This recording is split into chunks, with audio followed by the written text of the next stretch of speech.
Video, I'm going to show you how to fill your walk-in sales workflow.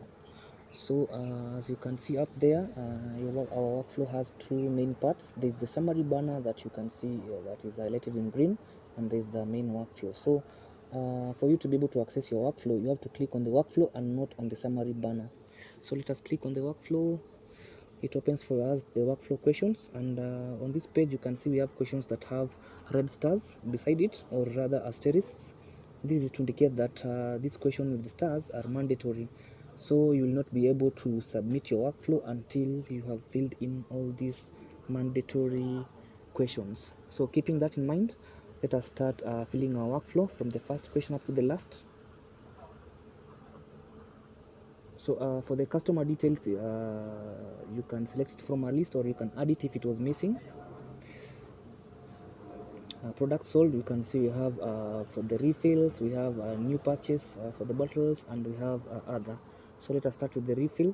We have various SKUs available. So I'll just pick two for each and every category. I'll pick two SKUs and I'll go with 5 for each.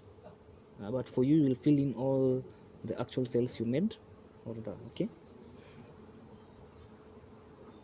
I'll go to the next for the new bottles.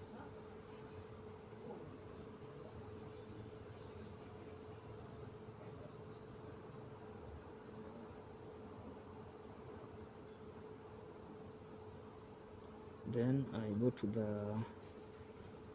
other categories. We have the aluminium 1000 ml and aluminium 500 ml bottles.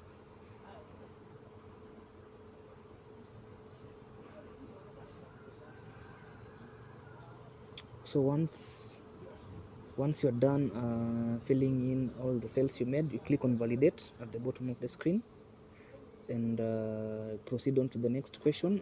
Did the customer return all the bottles? I'll go with no. For you, you can choose either yes or no, but I'll go with no. If it's no, I need to indicate how many bottles were not returned. So let's say, for instance, for the 10 liter, the customer did not return just one bottle. In case there was any other, I would fill it. Let's say, for instance, for the 5 liter, I would say the customer did not return maybe one still. Once you're done indicating the number of bottles not returned by the customer, you click on validate. Go to the next payment type. We have cash, mobile money, and check.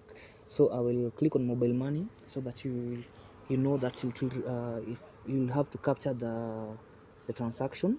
Okay, as you can see down there. So enter the transaction code. Video. Then after I'm done, go to the next. Did you want to give a discount to the client? It's either yes or a no. So let me go with a yes, so that you know if you give a discount, you have to indicate the amount.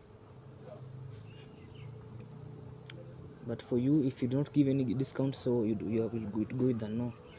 And then for the amount paid, so you have to indicate the amount paid by the customer. For me, I'll go with maybe 300,000, but for you, you'll indicate the actual amount.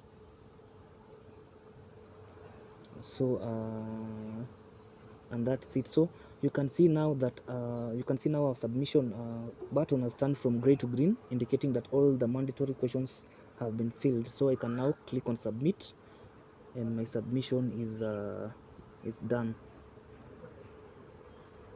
Thank you.